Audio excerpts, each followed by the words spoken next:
नमस्ते दोस्तों। आज बहुत लंबे समय के बाद आपसे मुलाकात हो रही है।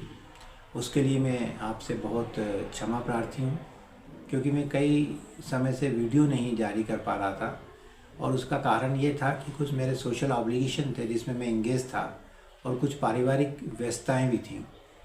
तो चलिए आज समय ज़ाया ना करते हुए हम एक बहुत ही महत्वपूर्ण विषय के बारे में बात करेंगे, या आप ये कहिए कि महत्वपूर्ण पॉलिसीज़ के बारे में मैं आपको एक जानकारी देना चाहता हूँ। और उस पॉलिसी का नाम है पर्सनल एक्सीडेंट पॉलिसी। जैसा कि दोस्तों आप और हम सब जानते हैं कि हम अपने शरीर को मेंटेन करने के लिए काफ़ी कुछ करते हैं। मॉर्निंग वॉक करते हैं, मॉर्निंग एक्सरसाइज करते हैं, जिम जाते हैं और भी कई प्रकार के यत्न करते हैं, योगा करते हैं, कई प्रकार के टॉनिक लेते हैं। उस सब चीज़ों से हमारा शरीर तो मेंटेन रहता है या हम कई रोगों से बचे रहते हैं। लेकिन जब कोई आकस्मिक दुर्घटना के फलस्वरूप किसी व्यक्ति की दुर्घटना होती है तो फिर जो फाइनेंशियल एक सपोर्ट की ज़रूरत होती है वो कहाँ से मिलेगा, इस बारे में हम बहुत कम सोचते हैं। कुछ लोग कहेंगे कि ठीक है भाई, हमारे पास LIC बीमा पॉलिसी थी या कोई अन्य प्रकार की पॉलिसी है, मेडिक्लेम पॉलिसी है, वो ठीक है।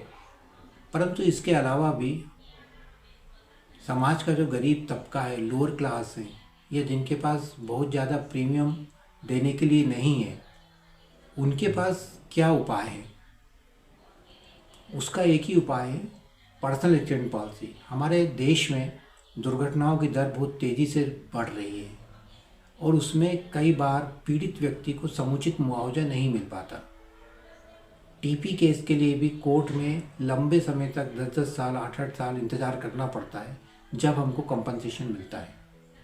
पर्सनल एक्सीडेंट पॉलिसी एक इतनी अच्छी पॉलिसी है, डेथ के विद इन मंथ, यदि बीमा कंपनी चाहे तो विद इन 15 डेज क्लेम का भुगतान कर सकती है।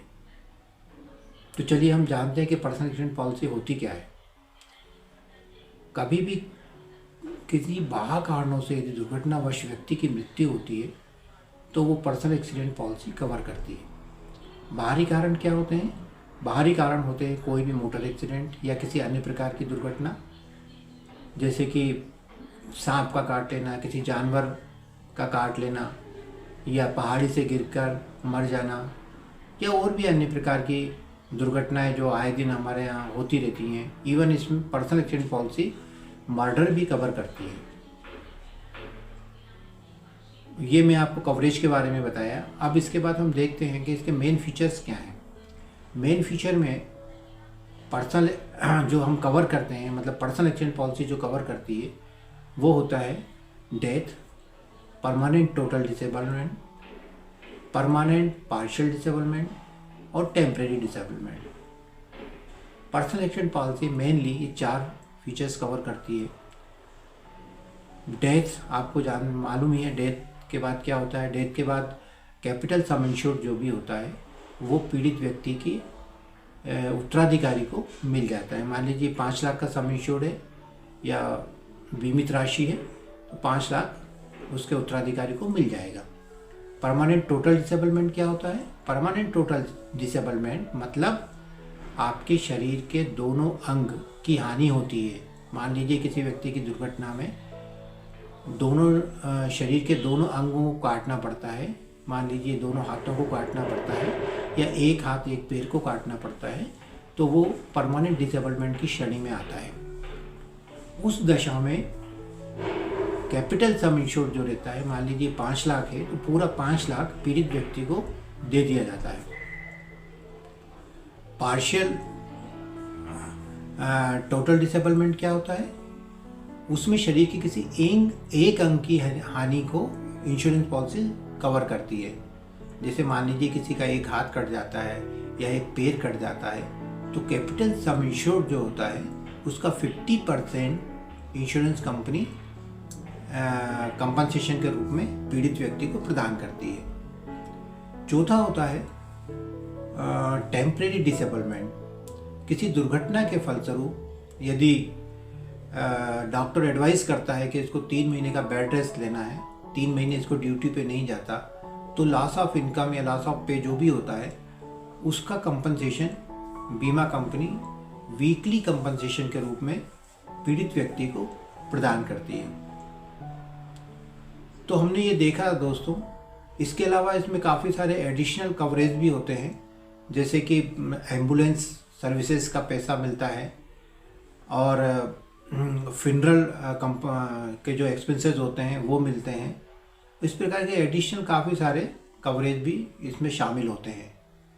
और जहाँ तक मैंने आपको बताया कि पर्सनल एक्सीडेंट पॉलिसी बहुत ही एक सस्ती पॉलिसी होती है, और मेरे राय में, मेरी जो अनुमान है उसके हिसाब से 1 लाख सम इंश्योर्ड पर मुश्किल से 150 रुपये या 100 रुपये का प्रीमियम सालाना आता है। और यदि हम केवल डेथ कवर कराते हैं तो मात्र 75 रुपये में ओनली डेथ रिस्क कवर होती है, जिसका भुगतान हम आसानी से कर सकते हैं। जनरली इस पॉलिसी के पॉपुलर ना होने का कारण यही है कि ये पॉलिसी काफ़ी सस्ती है और उसका उतना इंश्योरेंस कंपनी पब्लिसिटी नहीं कर पाती जितना कि अन्य पॉपुलर पॉलिसियों की पब्लिसिटी होती है, जैसे कि मेडिक्लेम वगैरह होते हैं। तो मेरी राय ये भी है कि आप पर्सनल एक्सीडेंट पॉलिसी स्वयं तो खरीदें, साथ में ही लोअर क्लास या गरीब तबका, या जो आप क्या है, ये एम्प्लॉय सर्वेंट काम करते हैं, या आप किसी व्यवसाय में हैं तो आपकी दुकान पे कर्मचारी काम करते हैं, तो उनको भी आप अपनी तरफ से एक पर्सनल एक्सीडेंट पॉलिसी खरीद कर दे सकते हैं, जो कि आपके लिए बहुत ही सस्ता साधन है।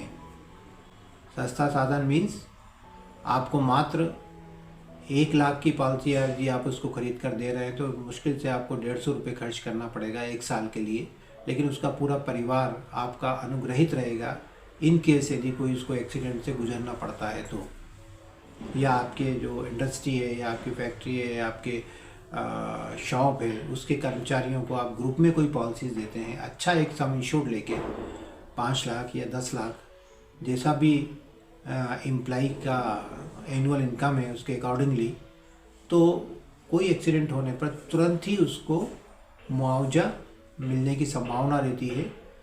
और इसका जो मैं क्लेम होने के बाद जो प्रोसीजर होता है वो भी आपको बता देता हूँ। क्लेम होने के बाद बहुत ही सिंपल प्रोसेस है, जो आपको डॉक्यूमेंट से बीमा कंपनी को सबमिट करने होते हैं। वो पुलिस रिपोर्ट होती है, पोस्टमार्टम रिपोर्ट होती है, और इसके अलावा उत्तराधिकारी का जो भी आपका सर्टिफिकेट होता है वो आप उनको दे सकते हैं। अदरवाइज उसने यदि नॉमिनेट किया है तो नॉमिनी को वो पैसा मिल जाएगा। बहुत ही कॉम्प्लिकेटेड नहीं होती ये पॉलिसी, इसका जो क्लेम लेने का प्रोसेस होता है बहुत कॉम्प्लिकेटेड नहीं होता है, बहुत आसान होता है, और बहुत आसानी से हम इसका कंपनसेशन बीमा कंपनी से प्राप्त कर सकते हैं। तो दोस्तों, आज के लिए बस इतना ही था। मैं आपको इस पॉलिसीज़ के बारे में बताना चाहता था। बहुत तैयारी से या बहुत रिसर्च करके मैं नहीं आता, बस जैसा कि मैं हर वीडियो में आपको बताता हूँ, जो मुझे जानकारी होती है वो मैं आपके साथ शेयर करता हूँ। चलिए फिर मैं अगले वीडियो में आपसे मुलाकात करता हूँ। नमस्कार।